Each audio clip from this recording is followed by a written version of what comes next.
पापांकुशा एकादशी। पापांकुशा एकादशी पद्मनाभ एकादशी के नाम से भी विख्यात है। व्रत विधि। इस व्रत के विषय में यह कहा जाता है कि इस व्रत की महिमा अपरंपार है।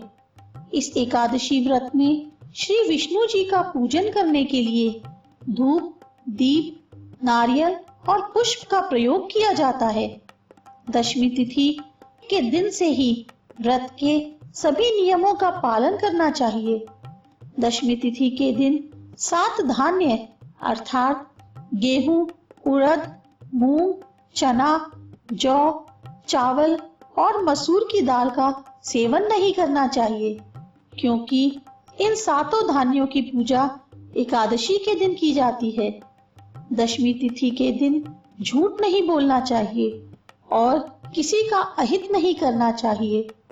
जहां तक हो सके दशमी तिथि और एकादशी तिथि दोनों ही दिनों में कम से कम बोलना शुभ रहता है। इससे पाप कम होने की संभावना रहती है। एकादशी तिथि की प्रथम रात्रि में भोजन में नमक और तामसिक वस्तुओं का प्रयोग नहीं करना चाहिए और पूर्ण ब्रह्मचर्य का पालन करना चाहिए। दशमी तिथि की रात्रि में एक बार भोजन करने के बाद कुछ नहीं खाना चाहिए और एकादशी तिथि के दिन सुबह उठकर स्नान आदि कार्य करने के बाद व्रत का संकल्प लेना चाहिए। संकल्प लेने के बाद घट स्थापना की जाती है और उसके ऊपर श्री विष्णु जी की मूर्ति रखी जाती है। इस व्रत को करने वाले व्यक्ति को रात्रि में विष्णु के सहस्त्र नाम का पाठ करना चाहिए। इस व्रत का समापन एकादशी तिथि में नहीं होता है, बल्कि द्वादशी तिथि की प्रातः में ब्राह्मणों को अन्न का दान और दक्षिणा देने के बाद ही यह व्रत समाप्त होता है। पापांकुशा एकादशी व्रत कथा। विंध्य पर्वत पर महाक्रूर और अत्यधिक क्रोधन नाम का एक बहेलिया रहता था। उसने बुरे कार्य करने में सारा जीवन बिता दिया। जीवन के अंतिम भाग आने पर यमराज ने उसे अपने दरबार में लाने की आज्ञा दी। दूतों ने यह बात उसे समय से पूर्व ही बता दी। मृत्यु भय से डरकर वह अंगिरा ऋषि के आश्रम में गया और यमलोक में न जाना पड़े इसकी विनती करने लगा। अंगिरा ऋषि ने उसे अश्विन मास की शुक्ल पक्ष की एकादशी के दिन श्री विष्णु जी का पूजन करने की सलाह दी। इस एकादशी का पूजन और व्रत करने से वह अपने सभी पापों से मुक्त होकर विष्णु लोक को गया।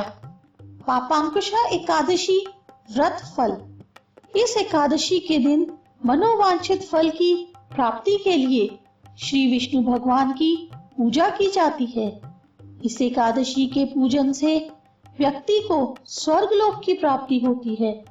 जो मनुष्य कठिन तपस्याओं के द्वारा फल प्राप्त करते हैं, वही फल एक एकादशी के दिन क्षीर सागर में शेषनाग पर शयन करने वाले श्री विष्णु को नमस्कार कर देने से ही मिल जाते हैं और मनुष्य को यमलोक के दुख नहीं भोगने पड़ते हैं।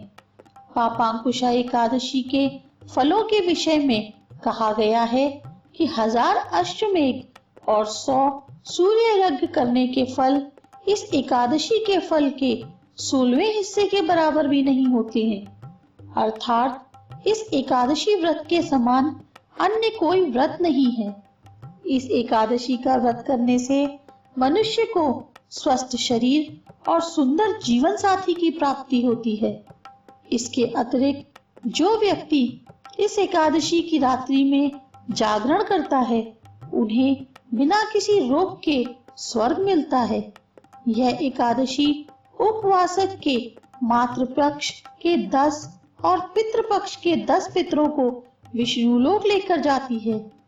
इस एकादशी के दिन भूमि, गौ, अन्न, जल, वस्त्र और छत्र आदि का दान करता है। उन्हें यमराज के दर्शन नहीं मिलते हैं।